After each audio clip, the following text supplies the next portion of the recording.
Hi, ഒരു ചെറിയ കാര്യം നിങ്ങളുമായിട്ട് ഷെയർ ചെയ്യണമെന്ന് കരുതി. കാരണം നമ്മുടെ ഈ ലോകത്ത് ഇപ്പോൾ രാവിലെ എഴുന്നേറ്റ് കഴിഞ്ഞാൽ ഇപ്പോൾ പേപ്പർ വായിക്കുന്നവരാണെങ്കിൽ എന്താ പറയുക, പേപ്പർ എടുത്ത് നോക്കുമ്പോൾ കാണുന്നത് അല്ലെങ്കിൽ വായിക്കുന്ന വാർത്തകൾ എന്ന് പറഞ്ഞാൽ അറിയാമല്ല. ഇനിയിപ്പോൾ സോഷ്യൽ മീഡിയ എടുത്ത് നോക്കിയാലും വാർത്ത വെച്ചാലും എന്തൊക്കെ കാര്യങ്ങൾ നടക്കണം, എന്താണ് ഗോഡ്സ് ഓൺ കൺട്രി എന്നൊക്കെ പറയും. പക്ഷേ നടക്കണത് മുഴുവൻ നേരെ തിരിച്ചാണ്. ദൈവത്തിൻ്റെ കയ്യിൽ തന്നെയാണോ ഇപ്പോൾ കൺട്രി അല്ലെങ്കിൽ സാത്താൻ്റെ കയ്യിലാണോ എന്ന് ചിന്തിക്കേണ്ടതുണ്ട്. കാരണം അതുപോലത്തെ കാര്യങ്ങളാണ് നമ്മുടെ ഈ കൊച്ചു കേരളത്തിൽ നടന്നുകൊണ്ടിരിക്കുന്നത്.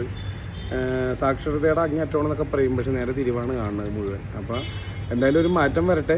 പിന്നെ പറയാനുള്ളതെന്ന് വെച്ചാൽ, ഇപ്പോൾ കഴിഞ്ഞ ദിവസം നമ്മുടെ ലാസ്റ്റ് ഉണ്ടായ വലിയൊരു സംഭവം എന്ന് വെച്ചാൽ, ഈ നമ്മുടെ കാക്കനാട് NGO ക്വാർട്ടേഴ്സിൽ 2-3 പിള്ളേരെ വളഞ്ഞിട്ട് തല്ലുന്ന ദൃശ്യം നിങ്ങളെല്ലാവരും വീഡിയോ കണ്ടു കാണും.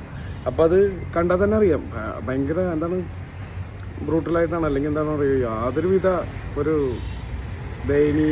ദയയും കാണിക്കാനാണ് ചെയ്തിരിക്കുന്നത്. കാരണം അവരെ കണ്ടറിയാം, അവരെന്തോ ബോക്സിങ് പഠിച്ചിട്ടുണ്ടാവണം, അല്ലെങ്കിൽ മറ്റെന്തെങ്കിലും മാർഷൽ ആർട്സ് പഠിച്ചിട്ടുണ്ടാവണം. പക്ഷേ ഇതൊക്കെ പഠിക്കുന്നത് ശരിക്കും പറഞ്ഞാൽ ക്ഷമ കിട്ടാൻ വേണ്ടിയാണ്. എന്നും പറഞ്ഞ് നമുക്ക് സ്വയരക്ഷയ്ക്ക് വേണ്ടി രക്ഷപ്പെടാൻ യൂസ് ചെയ്യാനൊക്കെ ഉപയോഗിക്കേണ്ടതാണത്. പക്ഷേ ഇത് പഠിച്ചാലും ഇല്ലാത്ത ഒരാളാണെങ്കിലും ഒരു തല്ലുകൂടുമ്പോൾ അല്ലെങ്കിൽ ഒരു ഇടിയുണ്ടാകുമ്പോൾ ഒരാൾ തിരിച്ച് തല്ലാൻ പ്രാപ്തനല്ല, അല്ലെങ്കിൽ അയാൾക്ക് പറ്റണില്ല, അല്ലെങ്കിൽ തിരിച്ച് തല്ലാണ്ടിരിക്കുമ്പോൾ പിന്നെ അടിക്കുക എന്ന് പറഞ്ഞാൽ ഒരു നല്ല മനുഷ്യന് ചേർന്നൊരു പരിപാടിയല്ല. അത്രയ്ക്കും ദയനീയമായിട്ടുള്ളൊരു കാഴ്ചയാണ് ആ വീഡിയോ. ആ ഒരു കൊച്ചിൻ്റെ അപ്പൻ, അദ്ദേഹം ആ തൃക്കാക്കര പോലീസ് സ്റ്റേഷൻ്റെ മുമ്പിൽ നിന്ന് പറയണമെന്ന് നിങ്ങളെല്ലാവരും കേട്ട് കാണും. അദ്ദേഹത്തിന് പറയാൻ പോലും പറ്റുന്നില്ല, അത് ഇടറി പോകണേന്ന്. അത്രയും വിഷമം ഉണ്ടാവും. ഒന്ന് ഓർത്ത് നോക്കി. പലരും ഇത് എന്താണ് ഈ വീഡിയോ ഇപ്പോൾ ഈ വീഡിയോ കണ്ടപ്പോൾ നിങ്ങൾ പലരും ഓർത്തിട്ടുണ്ടാവും, എൻ്റെ മക്കൾ അല്ലെങ്കിൽ എൻ്റെ കുടുംബത്തിലൊരാളെയാണ് തല്ലിയെങ്കിലെന്ന് ചിന്തിച്ചിട്ടുണ്ടാവും. അങ്ങനെയുള്ളവരുടെ ഉള്ളിൽ നന്മയുണ്ട് എന്നുള്ളതേ ഞാൻ പറയുള്ളൂ. കാരണം പലർക്കും ഇതൊന്നും വിഷയമല്ല. കാരണം അപ്പുറത്തൊരാൾക്ക് സംഭവിച്ച് നമ്മളത് ബാധിക്കണില്ല. ആ രീതിയിലാണ് പലരും ജീവിച്ചു പോകണം. പക്ഷെ നിങ്ങളെല്ലാവരും ഒന്ന് ഓർത്തോ, എപ്പോൾ വേണമെങ്കിലും നിങ്ങളുടെ കുടുംബത്തിൽ ഇങ്ങനെ ഒരു പ്രശ്നം ഉണ്ടാവും. ഇപ്പോൾ കണ്ടില്ല, ഇന്നലെ ഞാൻ ഒരെണ്ണം വേറെ വായിച്ചൊരു പെണ്ണിൻ്റെ വീട്ടിൽ കയറി എന്താണ് തല്ലുണ്ടാക്കിയോ എന്തോ ഒരു സംഭവം. അപ്പോൾ ആർക്ക് എപ്പോൾ വേണമെങ്കിലും എങ്ങനെ വേണമെങ്കിലും എന്താണ് നിങ്ങൾ യാതൊന്നിനും പോണില്ല, കുഴപ്പക്കാരോ അങ്ങനെ ഒരു ഈ ബാക്ക്ഗ്രൗണ്ട് ഒന്നും ഇല്ലായിരിക്കും. പക്ഷേ നിങ്ങളുടെ കാര്യം വിടും, നിങ്ങളുടെ മക്കളാണെങ്കിലും ഇപ്പോൾ ലഹരിയുടെ കണ്ണികളാണ് ചുറ്റിലും. അതുപോലെ പല വലയും ഉണ്ട്. അതിനെക്കുറിച്ചിട്ടുള്ളൊരു വീഡിയോ പിന്നീട് ഞാൻ ചെയ്യാം. അത് ഞാൻ എന്തായാലും ചെയ്യാനിരിക്കണമായിരുന്നു. അപ്പോൾ പല രീതിയിൽ നിങ്ങളുടെ പിള്ളേർ നശിച്ചു പോകാം, അല്ലെങ്കിൽ നിങ്ങളുടെ കുടുംബത്തിൽ ഒരാൾക്കൊരു പ്രശ്നം ഉണ്ടാവാം. അപ്പോൾ ഇതൊന്നും കണ്ടില്ല കേട്ടില്ലെന്നും പറഞ്ഞിരിക്കുന്നത് മോശമാണ്. പിന്നെ പലരും ആ വീഡിയോയുടെ അടിയിൽ കമൻറ്റ് ചെയ്യാനുണ്ടായി, ഈ പോലീസുകാർക്ക് അവരങ്ങോട്ട് ഇട്ട് കൊടുക്കാറില്ലെന്ന്. അങ്ങനെ അവർക്കൊരിക്കലും ചെയ്യാൻ പറ്റില്ല. നമ്മളിപ്പോൾ ആ വീഡിയോ കണ്ടിട്ട് അയ്യോ നമ്മുടെ കുടുംബത്തിൽ ഒരാളെ ആണ് ചെയ്തതെങ്കിൽ നമ്മളും ഈ പറഞ്ഞ രോഷാകുലരാവും. ഇപ്പോൾ ആ ബസ്സിൻ്റെ നേരെയൊക്കെ പലരും തല്ലുണ്ടാക്കി അതൊക്കെ ചെയ്തായിരുന്നു ഇവരെ തെളിവെടുപ്പിനായിട്ട് പുറത്തിറക്കിയപ്പോൾ. അതിപ്പോൾ എൻ്റെ വീട്ടിൽ നിന്ന് ഒരാളാണെങ്കിലും ചിലപ്പോൾ ചെയ്തു പോകും. കാരണം അതുപോലത്തെ ഒരു കാഴ്ചയാണ് ആ വീഡിയോയിലുള്ളത്. അപ്പോൾ അവരത് കുറ്റം പറയാൻ പറ്റില്ല. പിന്നെ അവർക്കൊരു 10-30 പേർക്കെതിരെ എന്തോ ജാമ്യമില്ല വകുപ്പിൽ കേസ് കൊടുത്തിട്ടുണ്ടെന്നും ഇന്ന് ന്യൂസ് ഞാൻ കണ്ടിരുന്നു. അപ്പോൾ എന്തായാലും അവരെ നമുക്ക് പറയാനും പറ്റില്ല, മനുഷ്യരാണ്. നമുക്ക് വേണ്ടത് നിയമം നല്ല കർശനമാക്കുക.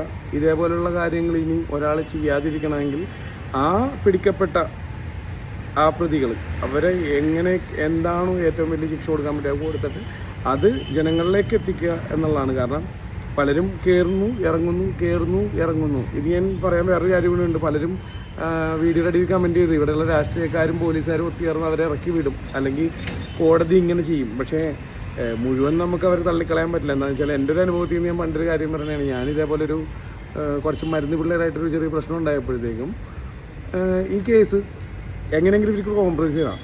അപ്പോൾ എന്നോട് ചോദിച്ച് പോലീസുകാർ, അന്ന് തൃക്കാക്കര സ്റ്റേഷനിലാണ് 10-15 മുന്നുള്ളൊരു കേസുണ്ട്. അപ്പോൾ ഞാൻ പറഞ്ഞാണ്, എന്നോട് കൊണ്ട് വെച്ച് വന്ന പ്രതികളെ അറിയുമെന്ന് വെച്ച് ഞാൻ പറഞ്ഞു അതെനിക്കറിയില്ല. പേരറിയോ? ഇല്ല. എവിടെയുള്ളതാണെന്ന് അറിയില്ല. പിന്നെ എങ്ങനെ കേസെടുക്കും, എങ്ങനെ കണ്ടുപിടിക്കും? അപ്പോൾ ഞാൻ ആലോചിക്കണം, അതല്ല ഇവരുടെ ജോലി. അപ്പോൾ ഇതിൻ്റെ പിന്നിൽ പ്രവർത്തിക്കുന്നത്, ആ ടൈമിൽ പ്രവർത്തിച്ചത് ഇവിടെയുള്ള കുറച്ച് രാഷ്ട്രീയ പ്രവർത്തകരാണ്.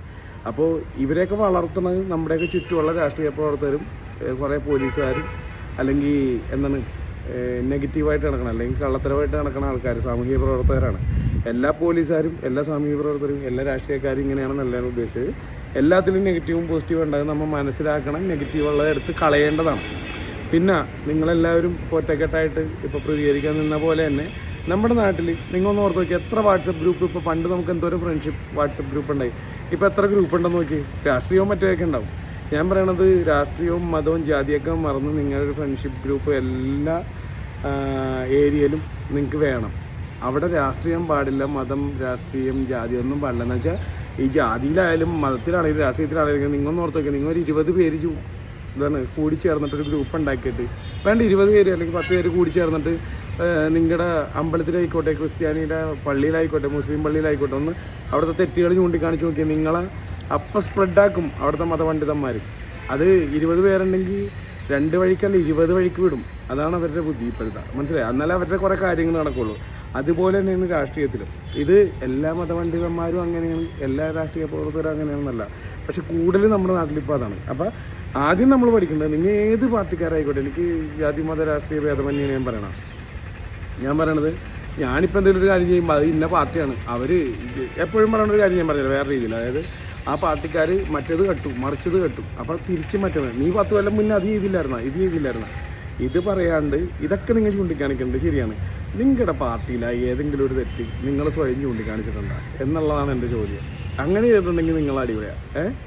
അത് ചെയ്ത് പഠിക്കണം ആദ്യം, പിന്നെ എന്നാലും നമ്മുടെ നാട് നന്നാവുള്ളൂ. അപ്പോൾ ഞാനീ പറഞ്ഞു വരുന്നത് ഇങ്ങനെയുള്ള പല വിഷയങ്ങൾ ഇനിയും ഇങ്ങനെ പോയാൽ ഉണ്ടാവും. പലരും ഉറക്കം നടിച്ചിരിക്കുകയാണ്, പക്ഷേ അവരവരുടെ കുടുംബത്തിൽ വരുമ്പോൾ അവരവർക്ക് അതിൻ്റെ ഒരു അനുഭവം അല്ലെങ്കിൽ ആ ഒരു ഫീല് കിട്ടും. അപ്പോൾ അതിലേക്ക് വരാതിരിക്കട്ടെ, പക്ഷേ ഒരു ഒത്തൊരുമ വേണം. ജാതി മത രാഷ്ട്രീയ ഭേദമന്യേ ഇപ്പോൾ നിങ്ങൾ നോക്കിയോ, നിങ്ങൾ അങ്ങനെ ഒരു ഒത്തൊരുമ കൂട്ടായ്മ ഉണ്ടെങ്കിൽ നിങ്ങളെ തകർക്കാൻ വേണ്ടി അപ്പം തന്നെ ഏതെങ്കിലും ഒരു പാർട്ടി മുന്നിൽ വരും, എഴുതി വെച്ചോ. കാരണം അങ്ങനത്തെ ആൾക്കാരാണ്. അങ്ങനെയുള്ള പാർട്ടീനെ നിങ്ങൾ ഒഴിവാക്കി നിർത്തണം. അല്ലെങ്കിൽ അങ്ങനെയുള്ളൊരു പാർട്ടിക്കാർ നിങ്ങളുടെ പാർട്ടിയിലുണ്ട് അല്ലെങ്കിൽ മറ്റു പാർട്ടിയിലുണ്ടെങ്കിൽ അവരെ മാറ്റി നിർത്തണം. അത് കള്ളത്തരം കാണിക്കുന്നത് ഏത് സാമൂഹിക പ്രവർത്തനമാണെങ്കിലും ഏത് മതപണ്ഡിതനാണെങ്കിലും രാഷ്ട്രീയ പ്രവർത്തനമാണെങ്കിലും അവൻ ആ സമൂഹത്തിൽ നിന്ന് ഒറ്റപ്പെടുത്തണം. മനസ്സിലായോ? നമ്മൾ ഈ അടുത്ത് പോലും നമ്മുടെ അടുത്ത് ഒരു മതപണ്ഡിതൻ ഞങ്ങളുടെ ഗ്രൂപ്പിലിട്ടേക്കണേണ്, നിങ്ങൾക്കറിയാമോ മറ്റ് മതസ്ഥരും മറ്റ് രാഷ്ട്രീയ പ്രവർത്തകരൊക്കെ എൻ്റെ കൂടെയാണ്. ഇത് ഭീഷണിയാണ് മറ്റൊരു രീതിയിൽ. പള്ളിയിലൊരു ഗ്രൂപ്പിലിട്ടേക്കണേണ് ഒരു മതപണ്ഡിതൻ. അപ്പോൾ കാലം അങ്ങനെയാണ് പോണത്. അപ്പോൾ എന്തോരം ഇവർക്ക് ഉണ്ടാവുമെന്നും കൂടി ചിന്തിക്കണം കേട്ടോ. അങ്ങനെ പരസ്യമായിട്ടിരുന്നെങ്കിൽ എന്തെങ്കിലും പ്രശ്നം കാണും, അല്ലെങ്കിൽ അങ്ങനെ ഒരാൾ പബ്ലിക്കായിട്ട് ഇങ്ങനൊരു സ്ഥാനത്തിരിക്കുന്ന ആൾ ചെയ്യില്ല എന്നാണ് എനിക്ക് കരുതാൻ തോന്നിയത്. അപ്പോൾ നിങ്ങളും ചിന്തിക്കുക. അപ്പം ഞാൻ പറയണത് ഒരു മതപണ്ഡിതനായാലും ഒരു സാമൂഹിക പ്രവർത്തകനായാലും അയാളെ പിന്നെ ഒരു എന്താ പറയുക റെസിഡൻസ് അസോസിയേഷൻ്റെ പരിപാടി അല്ലെങ്കിൽ എന്താണ് വാർഡിൻ്റെ എന്തെങ്കിലും പരിപാടി അല്ലെങ്കിൽ മറ്റെന്തെങ്കിലും ക്ലബിൻ്റെ പരിപാടി ഒന്നിലേക്ക് ക്ഷണിക്കരുത്. അങ്ങനെ ഒരു നെഗറ്റീവ് ഒരു പേഴ്സണും ഒരു കാര്യത്തിൽ നിങ്ങൾ പ്രോത്സാഹിപ്പിക്കരുത്. ഈ അടുത്ത് ഒരു ഫ്ലെക്സ് അടിച്ച് വെച്ചപ്പോഴത്തേക്കും പഴയൊരു കൗൺസിലറിന് ഞാൻ പറഞ്ഞു, ഇവരെയൊക്കെ വിളിച്ച് നിങ്ങൾക്ക് നാണമില്ല ഇങ്ങനെയൊക്കെ ചെയ്യാൻ, അവരൊക്കെ നല്ലതാണോ ചെയ്തേക്കണമെന്ന് ഞാൻ വെറുതെ ചോദിച്ചു തമാശന്. പിന്നെ എനിക്ക് ആ ഫ്ലെക്സ് വന്നേക്കണേ ഇദ്ദേഹത്തിൻ്റെ ഫോട്ടോ കട്ട് ചെയ്ത് കളഞ്ഞിട്ട് ഫോട്ടോ കളഞ്ഞു. ഞാൻ പറഞ്ഞു ഞാൻ കളയാൻ പറഞ്ഞിട്ടില്ല. അതല്ല നിങ്ങളെപ്പോലുള്ളവരൊക്കെ പറയുമ്പോൾ നമ്മളത് കേൾക്കണം. ഞാൻ എങ്ങോട്ടാത്ത ഞാനത് പറഞ്ഞപ്പോൾ അവരായി കേട്ടെങ്കിൽ എനിക്ക് സന്തോഷം. ഞാനത് ഫോട്ടോ കളയാനായിട്ടല്ല, അങ്ങനെ ഞാൻ പറഞ്ഞിട്ടില്ല. പക്ഷേ ആ ഒരു വേർതിരിവ് അല്ലെങ്കിൽ തിരിച്ചറിയൽ നമുക്ക് എല്ലാവർക്കും ഉണ്ടാണ്. നേരെ മറിച്ച് ഇവിടെ നടക്കണമെന്താണെന്ന് വെച്ചാൽ അല്ലെങ്കിൽ നമ്മുടെയൊക്കെ ഏരിയയിൽ അല്ലെങ്കിൽ പലയിടത്തും നടക്കണമെന്താണെന്ന് വെച്ചാൽ ഒരു നെഗറ്റീവ് ഒരു വ്യക്തിനെ കിട്ടിയ ആ നെഗറ്റീവായിട്ട് നടക്കണ മറ്റ് ആൾക്കാർ, ഇപ്പോൾ മതപണ്ഡിതന്മാരോ രാഷ്ട്രീയ പ്രവർത്തകരോ എല്ലാവരും അങ്ങനെയാണെന്നല്ല ഞാൻ ഒരിക്കൽ കൂടി പറയുന്നു. ഇവർ എല്ലാവരും ഒത്തുകൂര് ഇവർ അങ്ങോട്ടും ഇങ്ങോട്ടും ഒരു സപ്പോർട്ട് ഉണ്ടാവും. മനസ്സിലായോ? അങ്ങനെയാണ് ഇവർ ജീവിച്ചു പോകണം.